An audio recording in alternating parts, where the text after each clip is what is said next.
Hello and welcome. My name is Scott Galloway. I'm the police chief at the Lafayette Police Department, Lafayette, Indiana, and we are here to talk about our monthly recap. Something we're wanting to do every month is to go over the big calls that we had during the month, what's going on in the police department. This gives us that opportunity, and I'm excited to share with you what happened in February. So we'll go through a list of these items that we've collected through our different divisions. First, foremost, we care about gun safety here and safety of our citizens. We had 0 homicides in the month of February. We did have 2 shootings with injury, and we had 5 shootings where there was no injury. That means we heard gunshots or somebody reported gunshots. We then responded to that scene, collected casings, but we didn't have anybody shot. So in total, we had 7 incidents where there was gun violence. We made 5 arrests on those, and we anticipate more. It's important that we get these people off the street. In one of the shootings, if I can profile it just slightly, 1914 Schuyler, the LPD arrested 23 people. When we do these incidents, we are 0 tolerance. If people are using guns irresponsibly and having large parties, we will take people to jail. I also like to thank in that moment the Tippecanoe County Sheriff's Office and the Tippecanoe County Prosecutor's Office. Those events take a lot of resources, so that was very helpful that it's not just the police department, it's everybody that deals with these things. We also recovered in that incident 2 Glock switches, and we're going to show you a video of what a Glock switch is, but these are very dangerous. It makes a handgun an automatic handgun, and we are going to insert a video that shows exactly what that looks like. You may hear of a Glock switch and how important it is that we get those off the street. They're illegal to have, and anytime we can get that off the street and our gun off the street is illegal gun is important to us.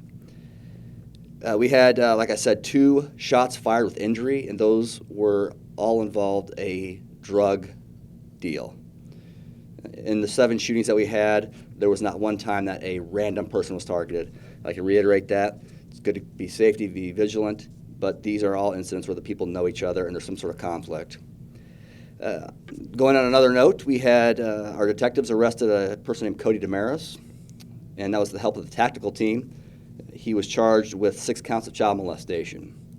Also in court this month, Patrick Cross was found guilty of attempted murder from a 2021 case, and Kevon McCaster was found guilty in a bench trial for the murder of 2 people, Edward Robinson and Tommy Marshall, that happened at Romney Meadows. We like to reiterate these things. That's a lot of work that goes into it. It's a lot of time that happens between the incident event and the prosecution, so I want to remind people that these things are still going on once you hear about them. We successfully had prosecution on those 2 cases. Over the last couple months, we have installed 10 new flock safety cameras. 2 of those are point-tilt zoom, and these are incredible to help us with solving crimes, solving cases. It's important to note that these are cameras that are not of video. They are just point-in-time, still shot images of license plates. We like to reiterate transparency is important. We're not collecting data on who's driving vehicles. We are collecting data on the vehicle that goes through that license plate reader. This month, we had 3 incidents where we had to utilize the SWAT team in order to resolve the situation. One was at the Schuyler Avenue party, which I referenced, that we had 23 arrests.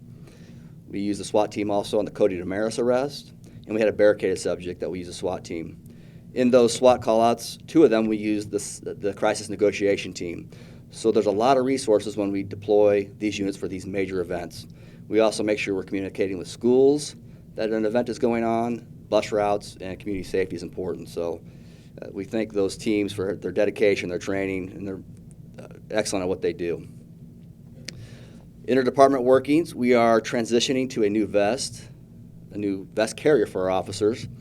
These vests are lighter, they're more breathable, they're better protection for the officers. They have a cummerbund that goes around the waist, which is something that has been in the past a vulnerability to the vest, so it's nice to have that new asset. We'd also like to announce and congratulate Officer Anthrop. He has been promoted to detective at the Violent Crimes Unit. And we'd also like to thank and congratulate Officer Grant Snyder. He retired through the PERF, which is our retirement fund. He's now a deputy at Montgomery County. We wish him all the best in his new assignments. He was a sergeant, a detective, a CNT, which is a crisis negotiation team officer, an excellent officer. We're going to miss him. So this month we also introduced 2 new podcasts. Lafayette is Lafayette Safe, and that was with myself and Micah Lupa. And then we had a really popular response to When Love and Crime Intertwine is a Lafayette true crime podcast. We intend to do more of those, and those are important to share with the community, and people do like to hear about those backstories of cases. In February, we also celebrated School Resource Officer Month. We have several officers in the schools. We have a DARE officer. They are incredibly important. They do a wonderful job. They keep the schools safe. And we also had a couple incidents where people had made threats to school safety, and those are the officers that get on that immediately and solve those problems. We had a DARE graduation at Sunnyside. About 200 kids graduated. Those are wonderful events for those kids.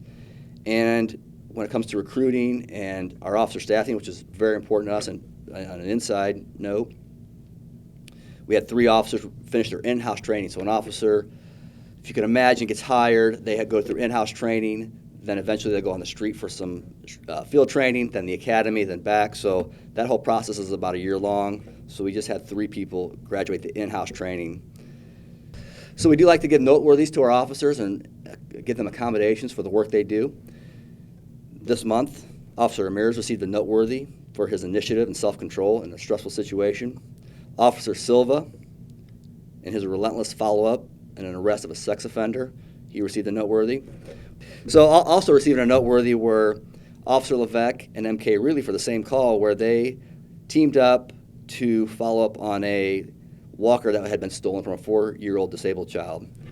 That was a really big post in our Facebook, and it was very helpful for the community to interact with that. Also, Dispatcher Deering, Officer O'Donnell, Balin Brown, Keegan Smith, Officer Rangel, and Mason Bishop completed an investigation on people breaking into vehicles. Actually, somebody broke into a vehicle in our parking garage, and they followed up, finding that person along with all the property they had stolen throughout town. I think there was up to 19 vehicles that had been broken into. Officer Switzer, Officer Bray, and Officer Anthrop, they received a noteworthy for their planning, teamwork, and execution in detaining a suicidal person that had covered themselves with gasoline. That's an incredibly stressful call, you can imagine. Also receiving a noteworthy were Officers Maxwell, Gawalik, and Ayaya on the investigation and arrest of a person who attempted to kidnap his wife and flee out of state. So along with those things that happened this month, we're going to keep reiterating that and reporting those things to you of what's going on behind the police department. What we're looking forward to in March is our swear-in ceremony. They're very special. We're going to recognize 2 officers who are retiring. It's Sergeant Anderson and Sergeant Rainey. We're also going to announce the Officer of the Year. In that moment, too, we are going to talk about our Civilian of the Year. So we have civilians that we also recognize and make sure they know how important they are. Other outreach events that we're going to do, and these start to ramp up during the summer. We're going to do Coffee with the Cop at McDonald's. That's going to be at 4200 South Street. Those are good opportunities to really get those questions, to interact with the police, questions you might have of how the police department works, or how we make decisions, how we run things here. So it's good to put officers, and they enjoy that moment. We're having a Skate with a Cop. It's during spring break, so we are going to give tickets out to 300 people, 300 kids to come to Skate with a Cop. That's March 27th from 6 to 9 at Great Skates. We also plan to have our Digital Detective podcast drop, and then stay tuned for another true crime story. We're working on that. The Lafayette City Council approved a new position for an additional CSI. Our CSI program is essential. That's really what the police department is based on. If we can't solve crimes and we can't collect evidence and do a good job of that, we can't solve cases and get people off the street that are causing problems. We thank the council for that and the mayor for their support. And then also we plan on doing a virtual ride-along with Toby the Cop on March 26th. So this is our first recap. We plan on doing more. Please send in emails if you think of something that you'd like to hear about, because we want to make sure we're addressing things. Or if you see something happen that you want to know what happened, please make sure we'll put the link up or the email address where you can ask those questions so we can make sure we address them if we get enough of those and people really want to hear about it. But thank you. We plan on doing this, be transparent, and make sure we're telling the community what we're doing. Thank you.